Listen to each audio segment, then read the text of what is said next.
Hello, and welcome to the Writers and Illustrators of the Future podcast. This is John Goodwin, your host.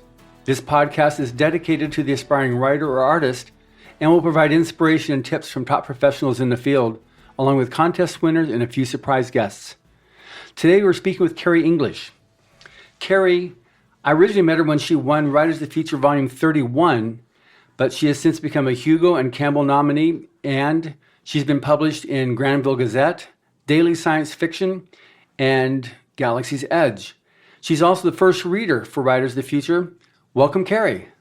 Thank you, John. Thank you so much for having me. So, I rarely do this, but I've actually titled this particular episode, Do's, Don'ts, and WTF. You can fill in what that is, I'm sure. This is on the subject of submitting stories to the Writers of the Future, and we're here at the Writers Workshop Week right now, and I'm so happy I'm able to actually see her and talk with, right across from her now as we talk about this. But it's something that she wanted to really be able to communicate as well, so that will save you some undue angst and frustration about what am I supposed to do on submitting something to the contest. So let's just get right into it, Kary. Since it was your amazing story idea of this topic, we got do's, don'ts, and WTF. Alrighty, well, the goal of this particular podcast is to cut down on the number of stories that we have to reject. Nobody likes to get rejections. We don't like to give them, and we're certain that writers don't like to get rejected. So hopefully by presenting the do's, the don'ts, and the WTFs, we can show you some types of stories that we definitely want to see, some types of stories that we'd rather not see, and some, why did you submit this to us? Alrighty. All right. So the list for the do's is short and easy. The most important one is to read the submission guidelines.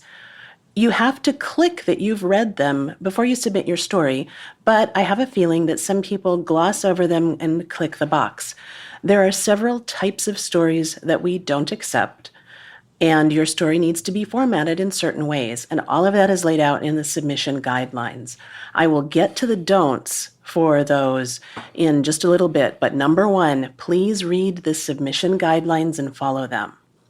Another do is that you will do the best if you have read several of the stories from recent volumes. And when I say recent volumes, I mean volume 29 forward, where David Farland took over as the coordinating judge. That will help you learn Dave's tastes, because even though I'm the first reader, Dave is the person who selects the stories to be finalists. So if you can read even 2 or 3 stories from volume 29 forward, that will give you an idea of what we're looking for. You can pick and choose. You can read only the fantasy stories or only the sci-fi stories or only the genre-bending stories. So pick out whatever kind of story you want to write and find some of those in the published volumes and read them before you submit. So another do is that typically a first reader only reads the first 2 to 4 pages of a story before making a decision whether to pass it up or whether to reject it. And so in those first 2 to 4 pages, I want to see an interesting character, I want to see an interesting setting, and I want to see an interesting problem. And the faster you do it, the better.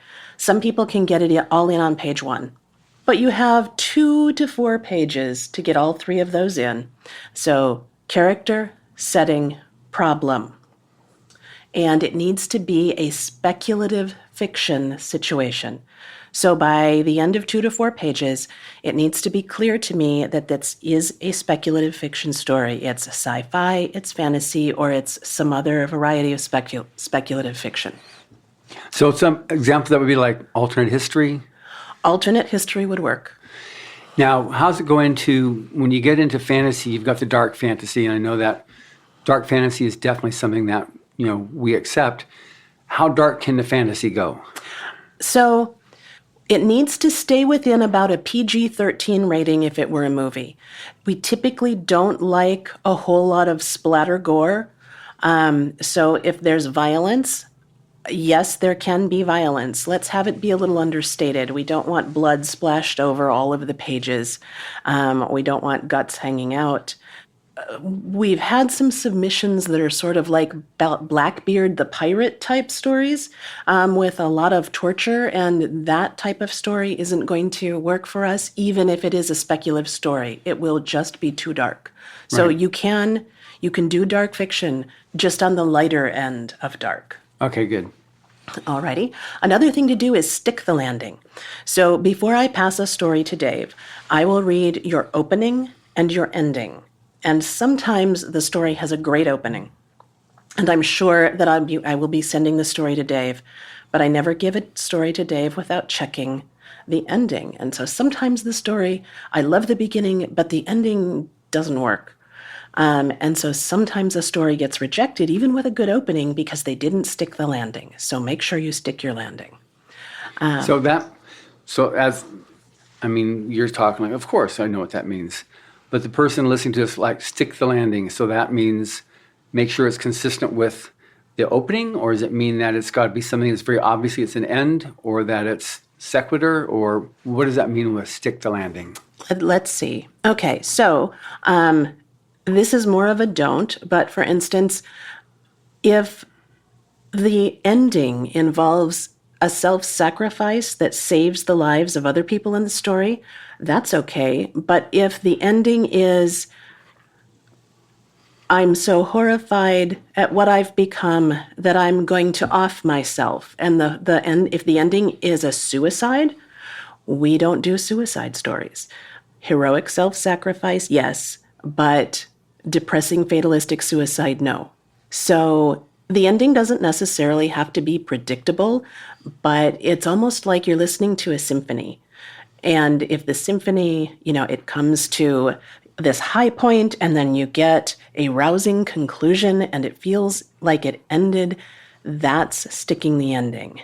If it feels like there's one instrument off playing in the corner still that maybe doesn't know like the piece has finished, that sometimes happens where we think the writer didn't quite know how or where to end the story. And so you're not really sure, is this the end of the story, or did they just not submit all of the pages? So make sure that we know it's ended and make it a good ending. We do tend to prefer upbeat endings. You don't have to do an upbeat ending, but we do prefer those. Got it. Alrighty. And another thing to do is to incorporate hooks. And hooks are these little teasers in your prose that give readers clues to what kind of story it will be. Here's an example of a hook that is a favorite of David Farland's. It's already been used in his story, so you can't use this one. It's just an example. And the story is a sci-fi romance. And the opening line says something to the effect of that the characters met twice. Once before the end of the world and once long after. So the hook there is the idea that these characters met after the end of the world. That creates curiosity in the reader. And it gives you just this little teaser that makes you want to read further in the story. So use some hooks, and David Farland actually has some good resources. If you were to Google David Farland and writing hooks, you would find some lessons by David Farland on writing hooks. So incorporate some hooks. Got it. All right, those are the basic do's.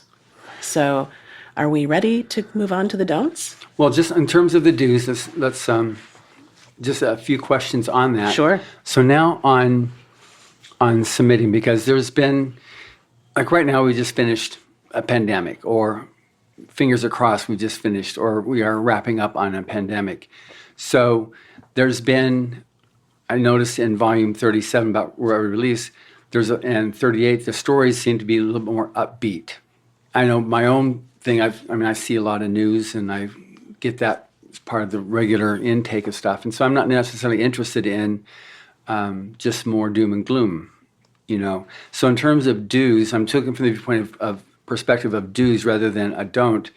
Is it something that with Rise to the Future, because I enjoy the fact that it's celebrate writing. It's celebrating writing. It's celebrating something that also is appropriate for middle school on up. That's one thing it's important for us. So is it a do to not stick with, the current climate of wherever it is, like when, whenever it's happening, some local news or some local thing happens, like a volcano goes off, and now all of a sudden everybody's going to write volcano stories, or here we've got now the pandemic stories. Is it a do then to like, I'm trying to pose this so it's keeping it as a do and not as a don't. What would be the do on like the types of stories to submit? And that's going to be complicated because writers can come up with so many different kinds of stories. I'm afraid I might have to phrase that as a don't. Okay. If your story has to do with very recent events in the real world, especially political elections, it's probably not going to do well in the contest.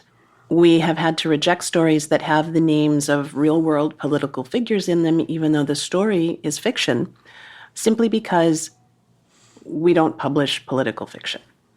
So that would be a don't.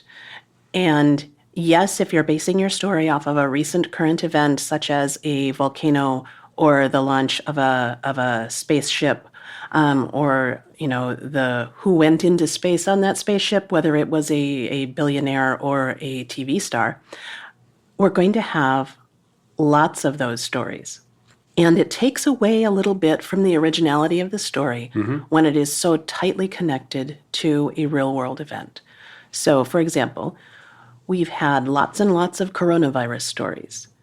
And unfortunately, they tend not to be very original. Now, if you wanted to write a story about a pandemic, that's different. But if the pandemic is named the Roncana virus, then we're right back to being not very original. Yeah, Mars Shadow from a few years ago. Yes. Right. So yeah, I would take inspiration from current events, yes, but brainstorm until they're not so tightly tied to whatever the event is, so that I might not even realize, oh, that was a coronavirus story? Okay, wow. I would like at least to be surprised if I were to learn that it was tied to a certain event. Got it. So use it as a jumping off point, but don't stick tightly to it. Okay. Okay, good. So I'm done with my dues. Okay. Alrighty. So let's talk about the don'ts. I would say that roughly 10% of the stories have the author's name on them.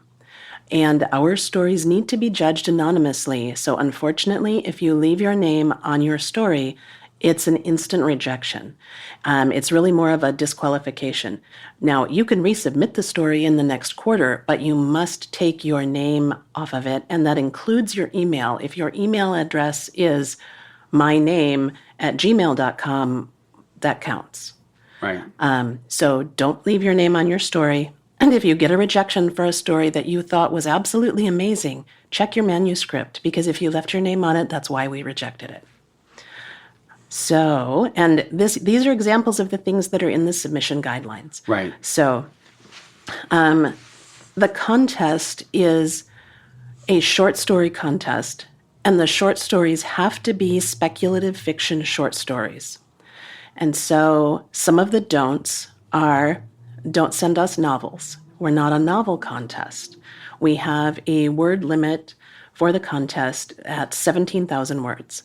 Now, if you submit a 17,005 word story, we probably won't instantly reject it. But if you send 18,000 or 246,000 or 500,000, which I've seen, that's a novel, and sometimes it's even a set of novels. We can't judge your trilogy. We're not that kind of contest. So no novels and no sets of novels. Got it. We also don't take screenplays, even if they're science fiction or fantasy screenplays. We don't accept poetry, and we don't accept novel excerpts. And I want to be specific here because Patrick Rothfuss won the contest with a story that was taken from one of his novels. And so I think that has led people to submit excerpts from their novels. And I want to tell you his secret. His secret was that he picked a part of his novel where his main character was on the road. He was journeying from one place to another. And the events that took place in his story, because it was on the road, it wasn't tied to other places in the story. It wasn't tied to other events in the story. So it was encapsulated, and it felt like its own short story. When we see novel excerpts, sometimes it's literally the first 3 or 4 chapters of their novel, and it doesn't end. It's fairly obvious that they've sent us the first 4 chapters, and they leave the characters at a campfire somewhere, and yeah, we can't judge that. That's not a short story. Right, it's got to have the full arc. Right, it has to have a full arc. So if you can do a full arc in 17,000 words or less, and it is part of your novel, yes, you can send it. But if we can tell that this was ripped out of somebody's novel and it's not really a full story, it will probably get rejected. Yeah, when I spoke to Pat about that, and it was a chapter, and when he made it the short story, The Road to Levanshire, it actually got rewritten a bit so that it made it a story. He just didn't excise a chapter. He took that chapter, like you were saying, but he turned it into a short story so that it was his own thing. Because when I tried to include that story in a later, more recent volume of Writers of the Future, he said no, because it would be confusing, because it was a special thing he did for this, but the book itself was different enough that it would have been confusing. So his editor said, no, we'd rather not. Yeah. Alrighty, so we also cannot accept already published work. So I have actually gotten novels, which is already something we can't accept, but they are clearly formatted for trade paperback and the ISBN is still on them. So, folks, we can't accept already published work, even if it's a short story, but it's already been published somewhere. The contest is for unpublished work only. Let's see, what else? This is a short story contest, and it's a speculative fiction short story contest. So we can't accept essays or memoirs.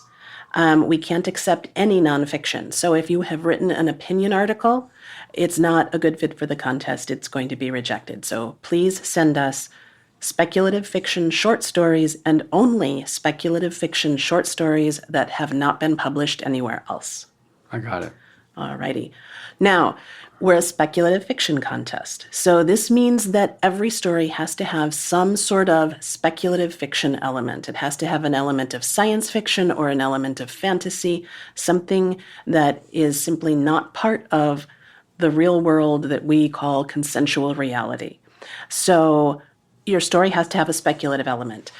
We get romance submissions that are actually, they're good romances. Mm-hmm. If we were a romance contest, that story would be competitive, but it's a romance set entirely in the real world without any speculative element whatsoever. So we can't accept non-speculative stories. I've also seen literary fiction that appears to be set in absolutely the real world with no speculative element. And it doesn't matter how good it is, if it's not a speculative fiction short story, we can't accept it. So That will be rejected. Alrighty. Fan fiction or anything with characters or worlds that don't belong to you. I can't accept your Harry Potter /fic, I'm sorry. And while there are some worlds, such as Sherlock Holmes, if it's dated before a certain episode, you run into a problem there with originality, that even if it's no longer under copyright, we would rather see you give us something that's set in a world you created with characters you created, rather than using someone else's characters regardless of copyright. So send us something that's fully original. Now, there was a point in that. John Haas, a few years ago, had his story with Cthulhu was the bad guy, the big bad guy.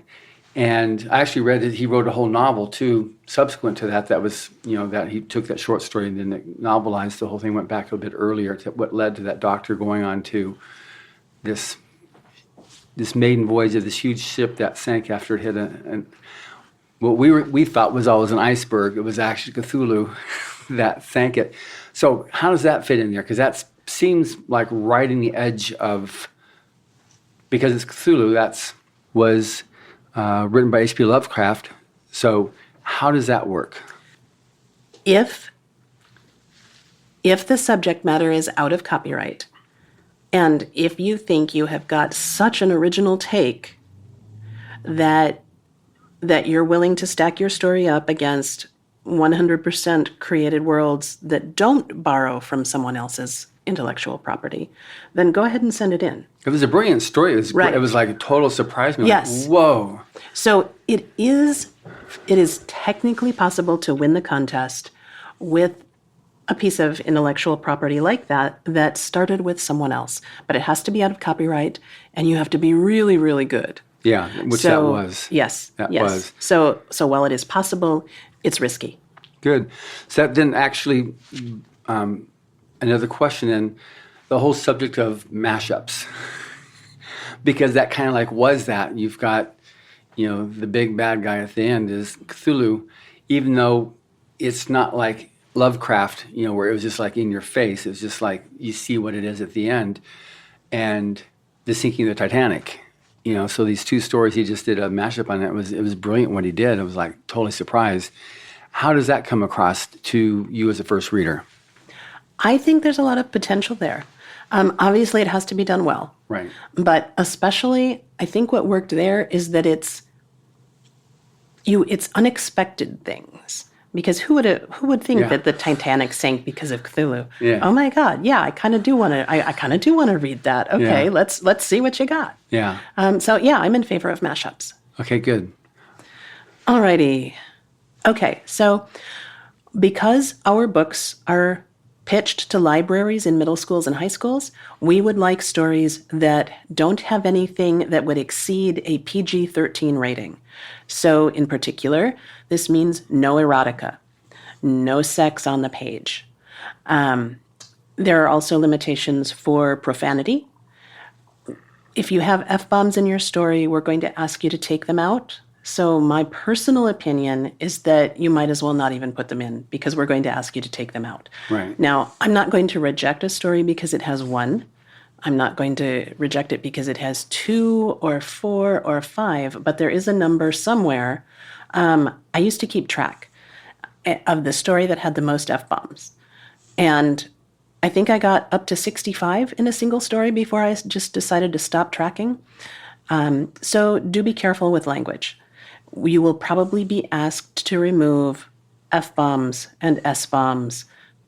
So it's not that you can't use any, it's that if you do use them very sparingly, and be willing to take them out upon request if you should win.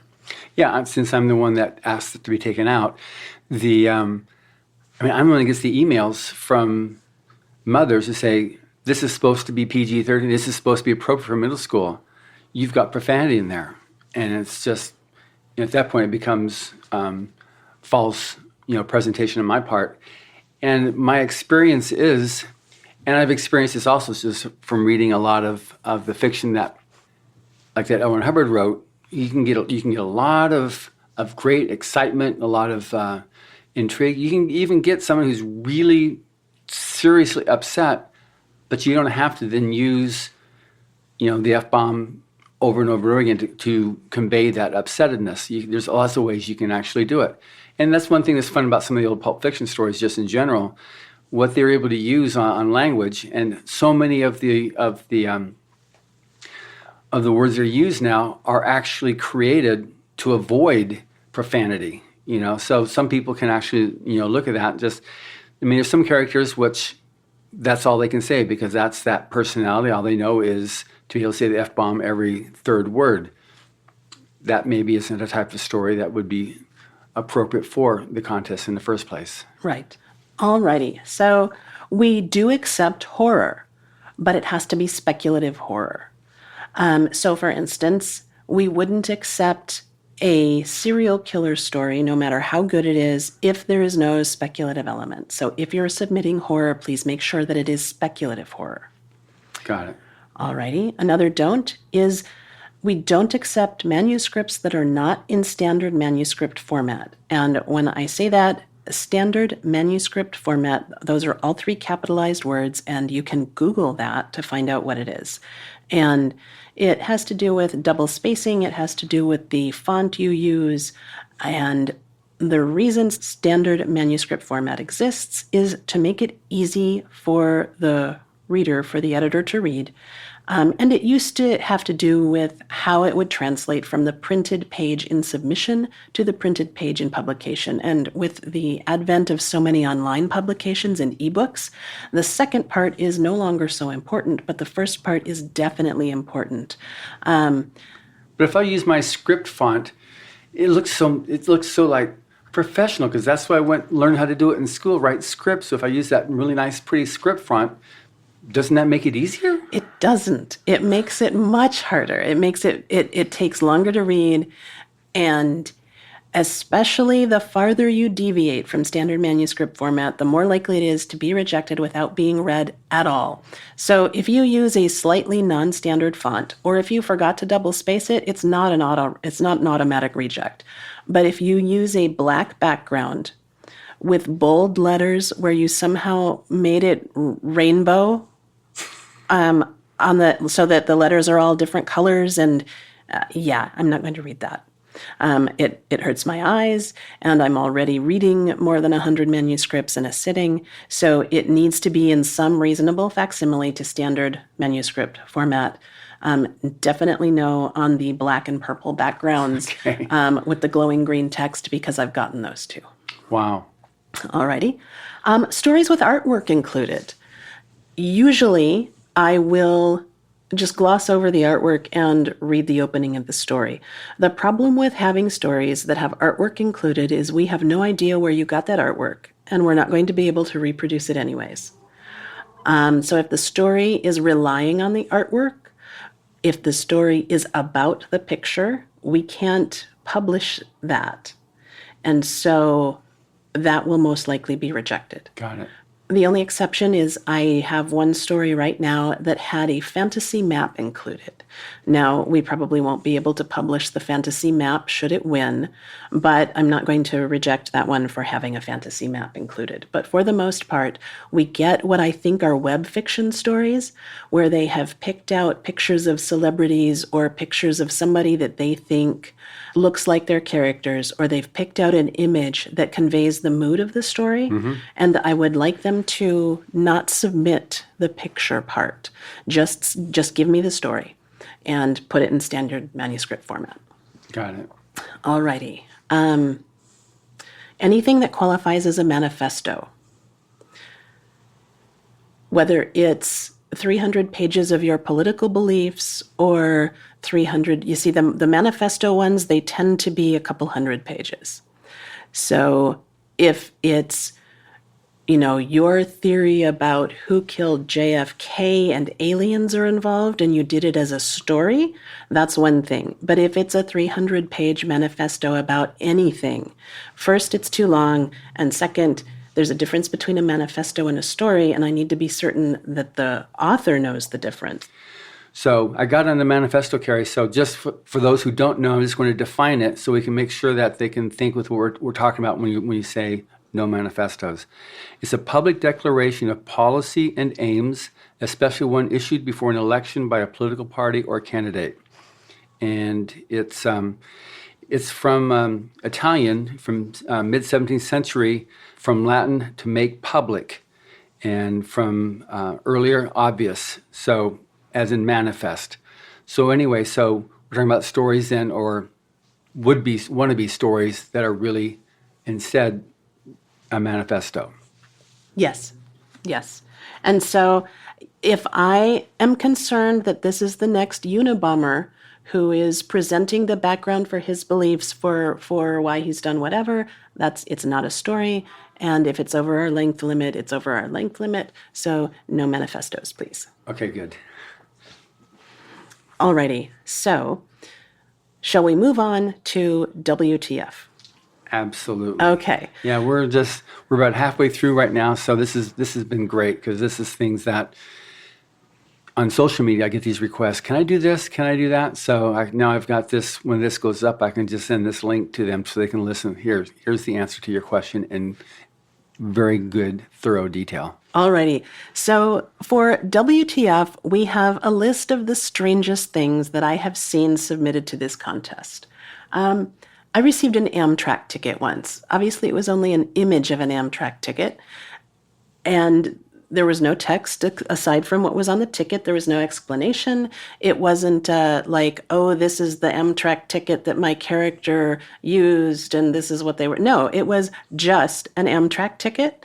It was for a future date. It was, by the time I got to the story, the Amtrak ticket was about 2 weeks in the future.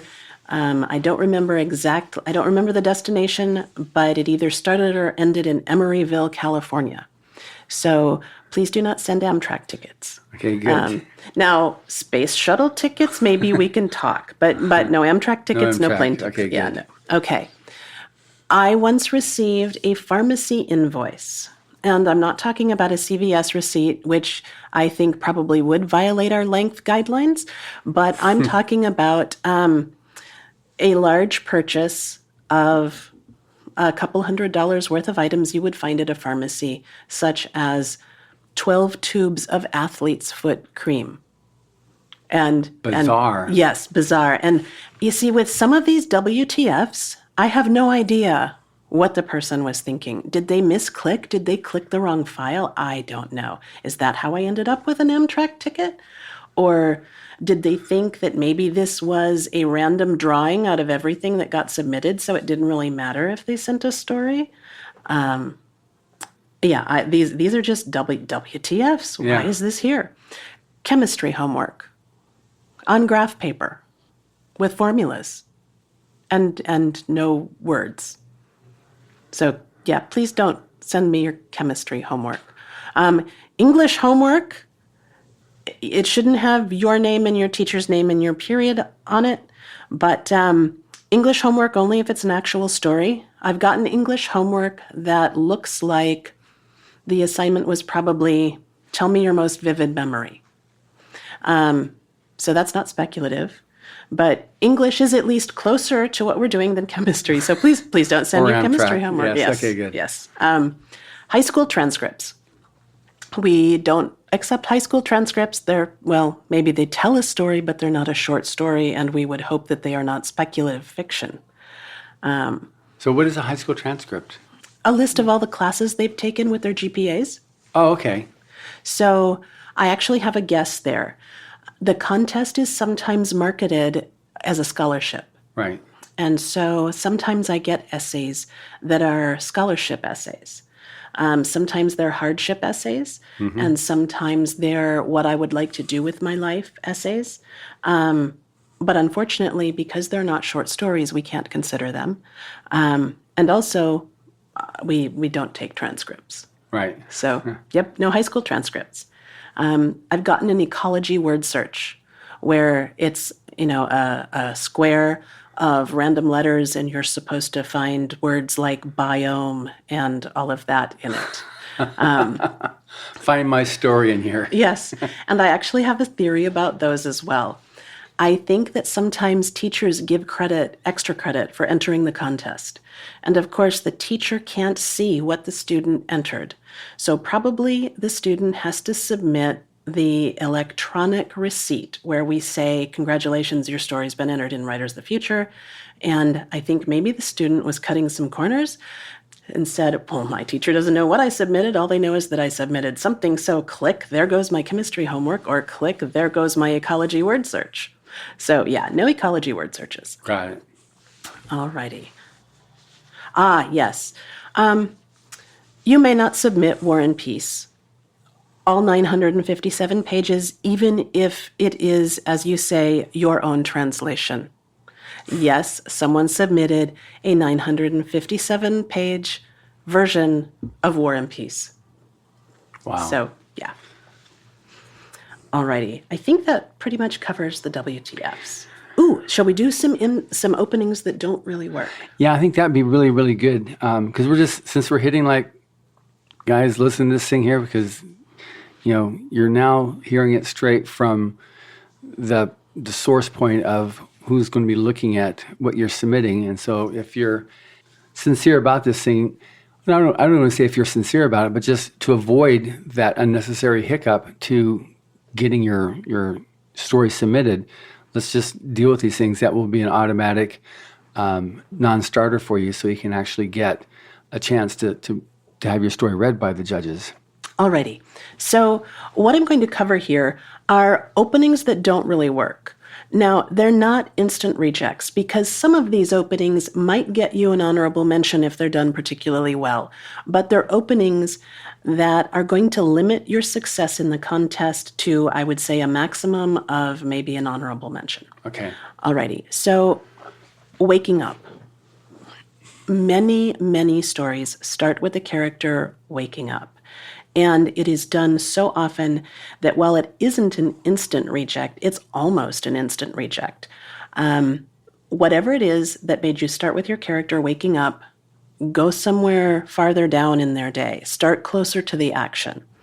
And there are a couple of different versions of the waking up opening. One of them is the sci-fi version, where the character is woken up because they've been knocked out of their bunk by some type of jolt, and they think, what hit us? Or they are woken up by a klaxon, like red alert. And so many people start their story this way that it's one of those things that's just, it's not very original. Find some other way to start your story. The rest of the story might be okay, but if you start it with waking up, not only will it have a poorer chance here, it's going to have a poorer chance at the professional magazines that you would hope to publish it in. So don't start your story with the character waking up. Got it. Waking up, this is the high school version. So mom calls up the stairs, get up. And the main character rolls over, hits the snooze button, eventually gets up, they brush their teeth, they put on some clothes. As they put on clothes, they're describing themselves in the mirror. They go downstairs. By the time they get downstairs, we're probably past the 2-page mark. And then they eat breakfast. And the breakfast is one of two things. It's either cereal or toast. I don't know why it's those two, but it's always cereal or toast. Could I at least have a Pop-Tart? Why isn't it oatmeal? And then they run out the door late. And they're usually headed to school. I mean, Rumpelstiltskin didn't Yes. wake up with with that stuff, so Yeah. So that's the high school version. And the problem with that kind of waking up story is that it takes 2 to 4 pages and nothing particularly interesting happens. And usually the way that story continues is they get to school, they meet their friends, they talk about whatever they're going to talk about for a little bit, and then they go to class. And sometimes what we would call the inciting event for the story, it might not happen till lunchtime, but we've got by now 8 to 10 pages of regular high school life where there's nothing speculative in the story so far. Maybe something happens, but yeah, don't do waking up. And if I see toast, I'm out. okay, good. Okay, the Star Trek opening. Now, this particular opening is a little bit risky because it's not that original, but if it's done well, you can probably get an honorable mention out of it.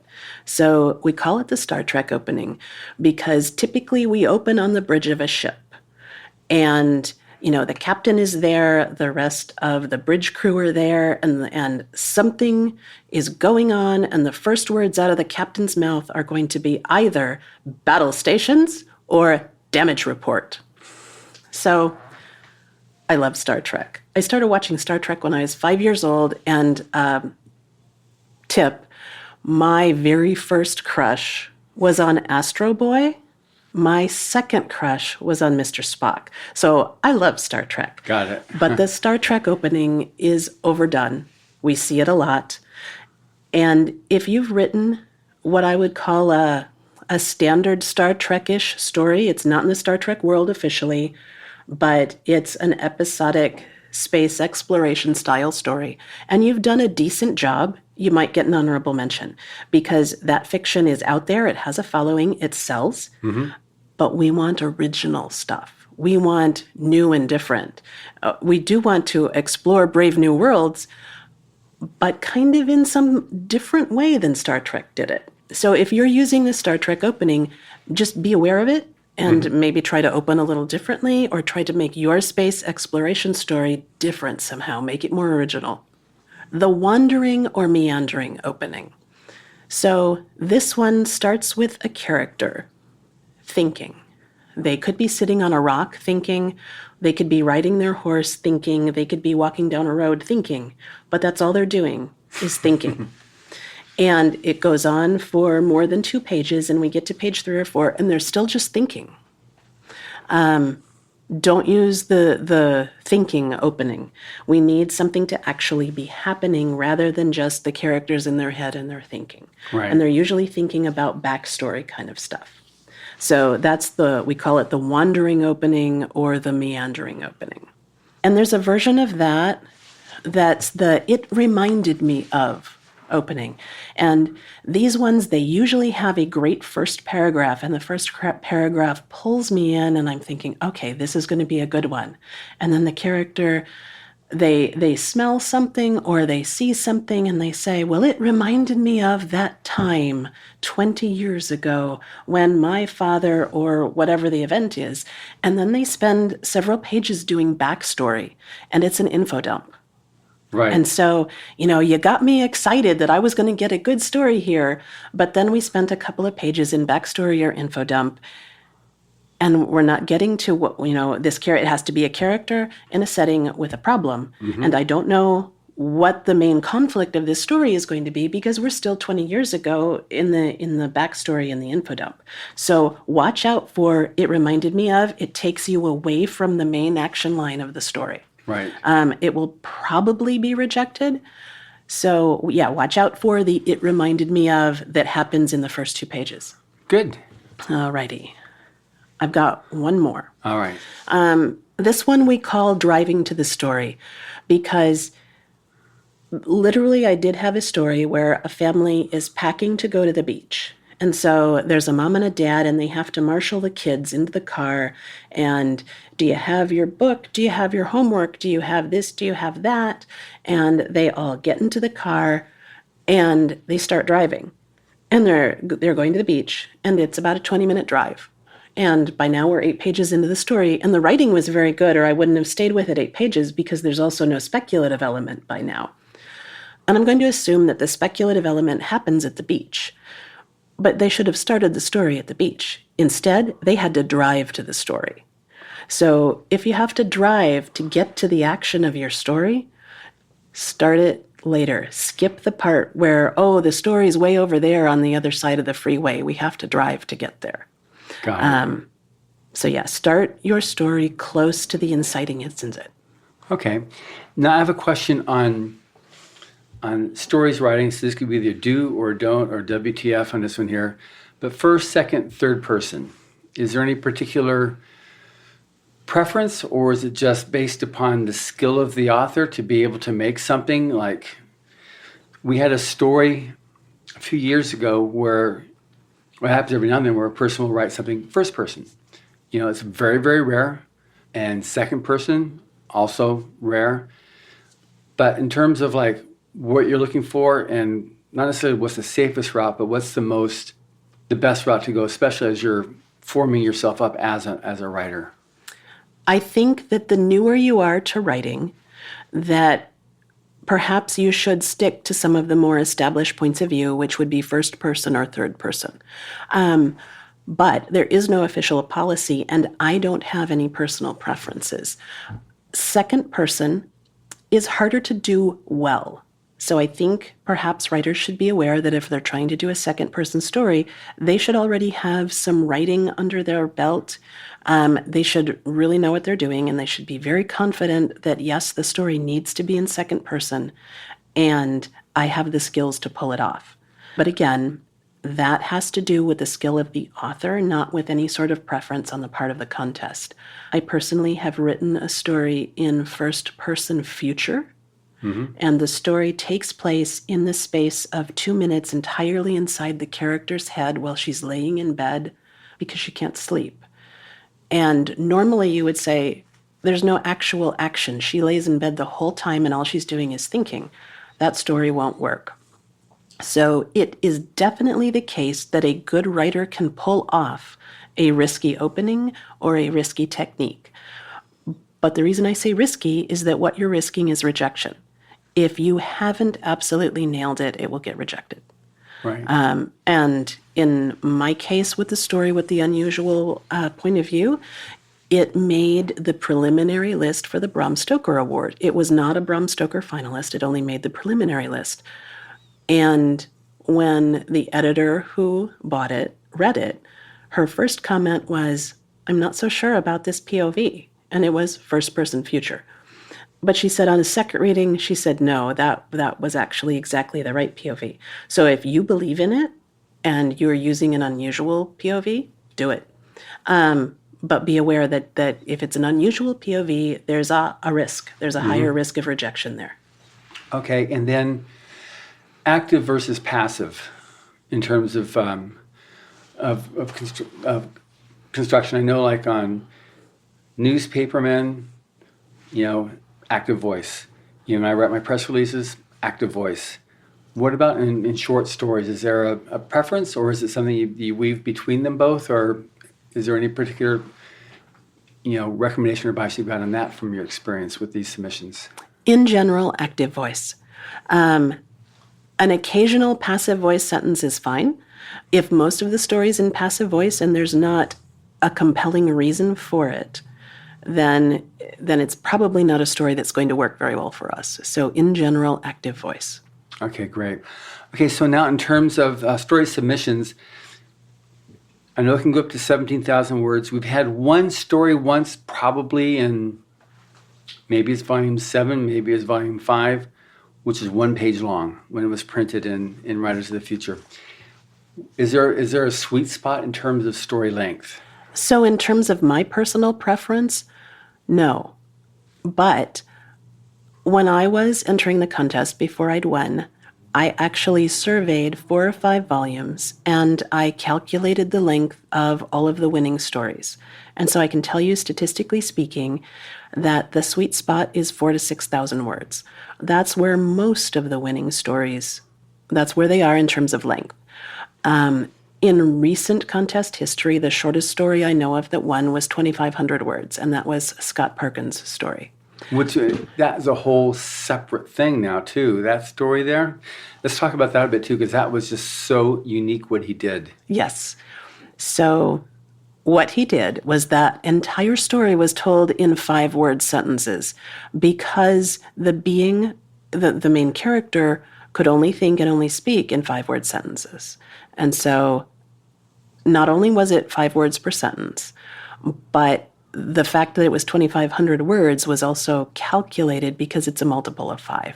And that was one of those really cool techniques that is actually very risky, because either it's going to work and it's going to be brilliant and you're going to nail it, or it's going to have this weird sing-songy rhythm and no, what are you doing? It's very close to WTF.